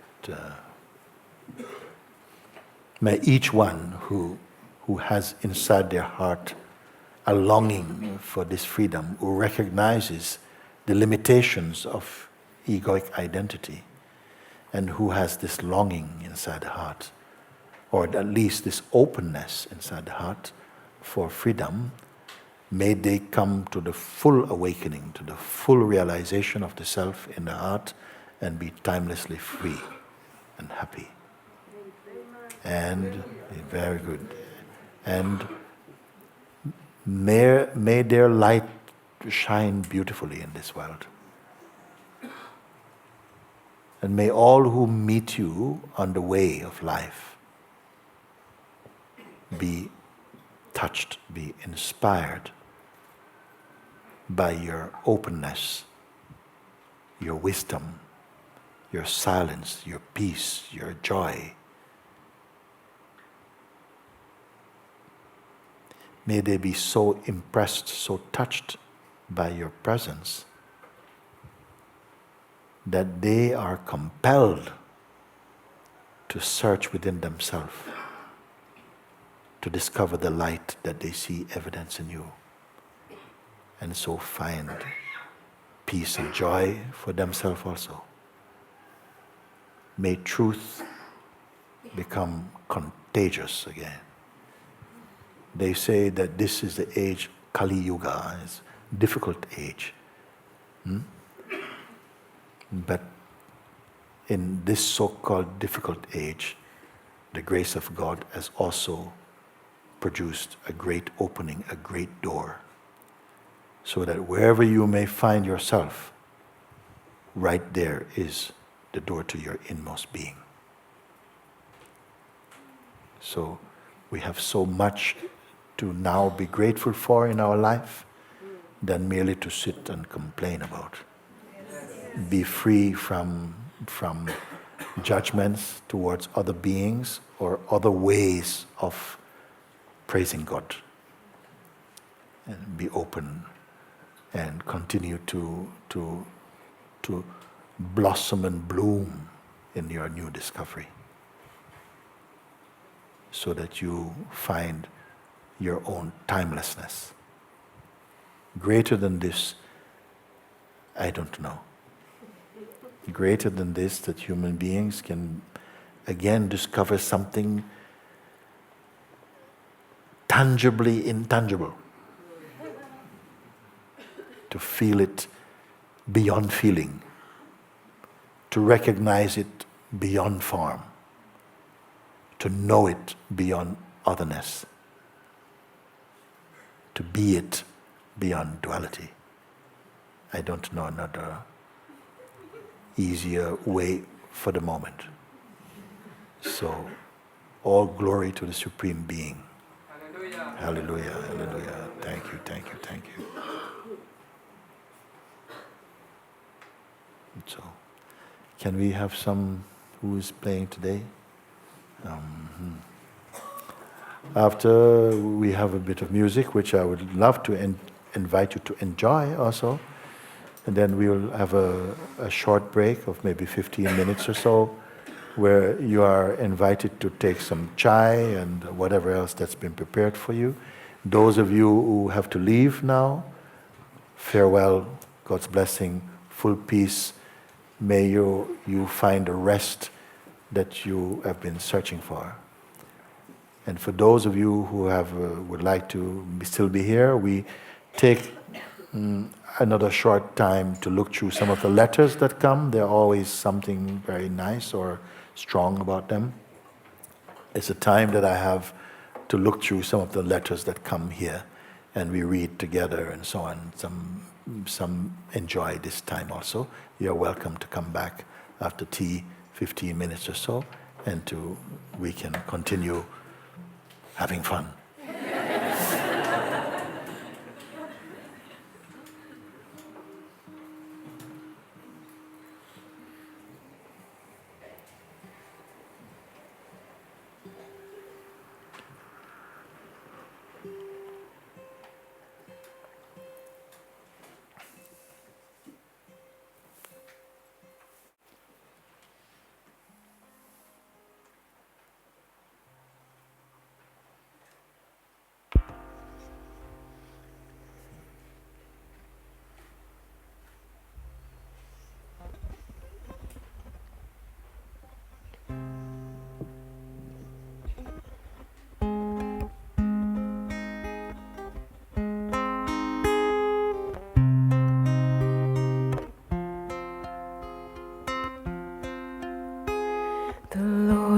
my shepherd, I shall not want.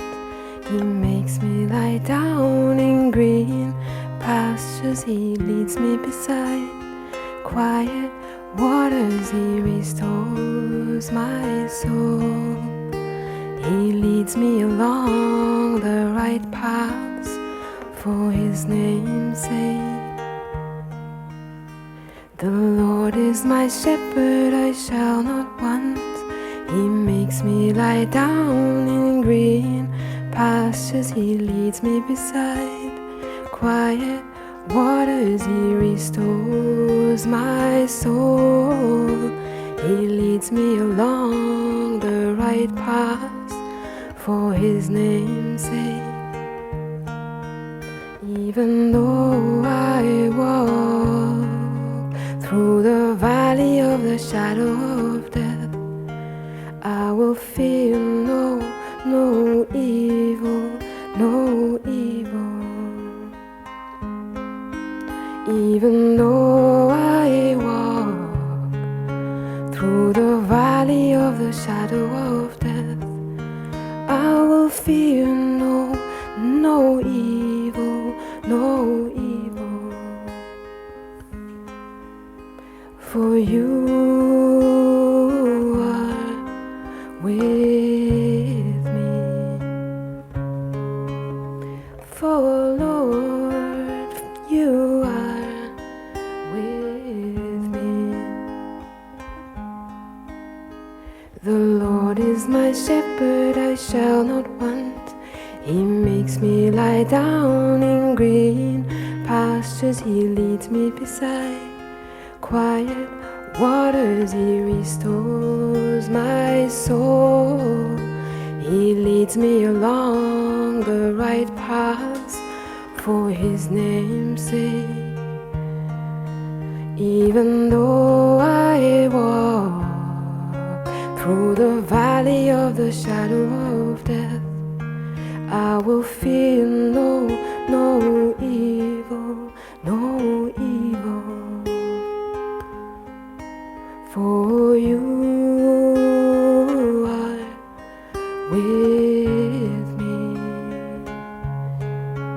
For Lord, You are with me. The Lord is my shepherd, I shall not want. He makes me lie down in green pastures. He leads me beside quiet waters. He restores my soul. He leads me along the right paths for His name's sake. Even though I walk through the valley of the shadow of death, I will fear no evil, no evil. Mooji, You are with me. My Lord, You are with me.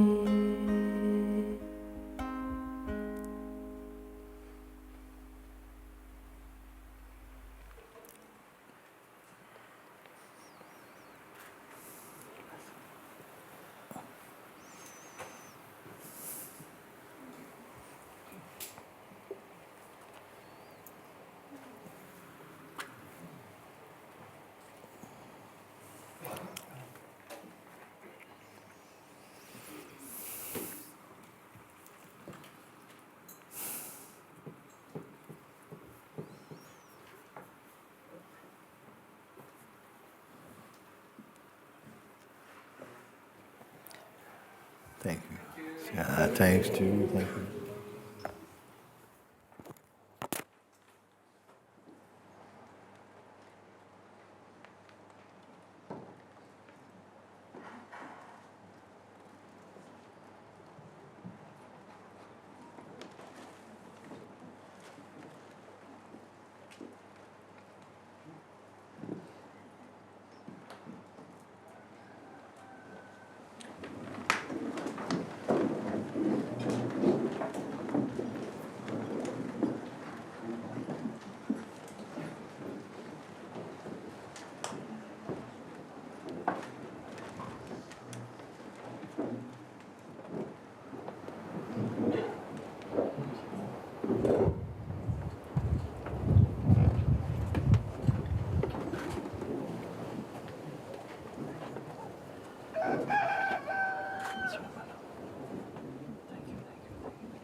Hmm.